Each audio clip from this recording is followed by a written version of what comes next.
അപ്പോൾ 2024 പാർലമെന്റ് തെരഞ്ഞെടുപ്പിന്റെ ഡേറ്റ് ഒക്കെ വന്നിട്ടുണ്ടല്ലേ. വിവിധ ഘട്ടങ്ങളിലായിട്ടാണ് നമ്മുടെ രാജ്യത്ത് ഇത്തവണ തെരഞ്ഞെടുപ്പ് നടക്കുന്നത്. അപ്പോൾ കേരളത്തിൽ ഏപ്രിൽ 26-നാണ് ജനങ്ങൾ പോളിംഗ് ബൂത്തിലേക്ക് എത്തുന്നത്. പക്ഷേ ഈ സമയത്ത് കുറെ എൻട്രൻസ് പരീക്ഷകൾ നടക്കാനുണ്ടല്ലോ ജോർജ് അല്ലേ? സ്വാഭാവികമായിട്ട് ഈ ഒരു സമയത്ത് പൊതു അവധിയാണ് ഗവൺമെന്റ് എപ്പോഴും പ്രഖ്യാപിക്കാറ്.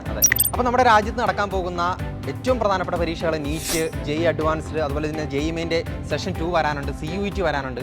അപ്പോൾ ഈ പരീക്ഷകൾക്കൊക്കെ മാറ്റം ഉണ്ടാകുമോ? വിഷ്ണു, ശരിക്കും പറഞ്ഞാൽ നമ്മുടെ വിദ്യാർത്ഥികൾക്ക് ഒരുപക്ഷെ കുറച്ചെങ്കിലും ഒക്കെ ആഗ്രഹിക്കുന്നുണ്ടായിരിക്കും കുറച്ചുകൂടെ ഒന്ന് പ്രിപ്പയർ ചെയ്യാൻ, കുറച്ചുകൂടെ ഒന്ന് ഡേറ്റ് എക്സ്റ്റെൻഡ് ചെയ്തിരുന്നെങ്കിൽ നല്ലതായിരുന്നു. ചിലവരെങ്കിലും കുറച്ച് പേരെങ്കിലും ഒക്കെ ആഗ്രഹിക്കുന്നുണ്ടാവാം.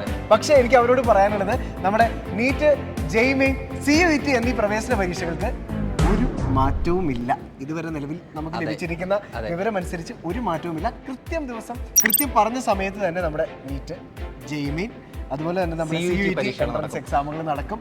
എന്നാൽ കീമും ജെഇ അഡ്വാൻസ്ഡ് എന്നീ പ്രവേശന പരീക്ഷകൾക്ക് ചെറിയൊരു ഡേറ്റ് എക്സ്റ്റെൻഡ് ചെയ്യാൻ ചാൻസ് ഉണ്ട് എന്ന് നമുക്ക് ഇതുവരെ ലഭിക്കുന്ന വിവരങ്ങളുടെ അടിസ്ഥാനത്തിൽ നിന്ന് മനസ്സിലാക്കാൻ സാധിക്കുന്നു.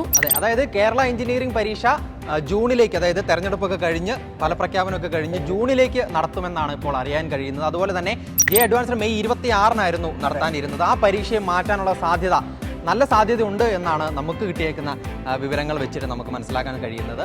അപ്പോൾ ജോർജ് പറഞ്ഞ പോലെ നീറ്റ്, CUET, അതുപോലെ തന്നെ ജെഇ മെയിൻ സെഷൻ 2, അതായത് ഏപ്രിൽ മാസം 5 മുതൽ 14 വരെ നടക്കാൻ പോകുന്ന ജെഇ മെയിൻ സെഷൻ 2-നും മാറ്റമൊന്നും ഉണ്ടാവില്ല. അതേ പരീക്ഷകളെല്ലാം അതത് ദിവസങ്ങൾ തന്നെ കൃത്യമായിട്ട് തന്നെ നടക്കും. അപ്പോൾ നിങ്ങളുടെ പ്രിപ്പറേഷനൊക്കെ അതനുസരിച്ച് തന്നെ സിൻസിയർ ആയിട്ട് മുന്നോട്ട് പോകട്ടെ. ഏതായാലും നിങ്ങൾ വിജയിക്കാൻ വേണ്ട ഒരു സ്ട്രാറ്റജിയൊക്കെ ഇനിയുള്ള ദിവസങ്ങളിൽ ക്രമീകരിച്ച് വെച്ചിട്ടുണ്ടായിരുന്നിരിക്കണം. അപ്പോൾ അത് തന്നെ ഫോളോ ചെയ്യുക. 2024 എൻട്രൻസ് എക്സാമിൽ മികച്ച വിജയികളായി നിങ്ങൾക്ക് എല്ലാവർക്കും മാറാൻ സാധിക്കട്ടെ എന്ന് ആത്മാർത്ഥമായിട്ട് ആശംസിക്കുന്നു.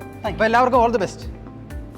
ഇതും കൂടെ എൻട്രൻസ് സംബന്ധമായ വാർത്തകളും അപ്ഡേഷനുകളും ഏറ്റവും വേഗം ആധികാരികമായി അറിയാൻ ബ്രില്യൻറ്റ് സ്റ്റഡി സെന്റർ പാല യൂട്യൂബ് ചാനൽ സബ്സ്ക്രൈബ് ചെയ്യുക. ബെൽ ഐക്കൺ അമർത്തുക. ഈ വീഡിയോ മറ്റു സുഹൃത്തുക്കളിലേക്കും ഷെയർ ചെയ്ത് നൽകുക.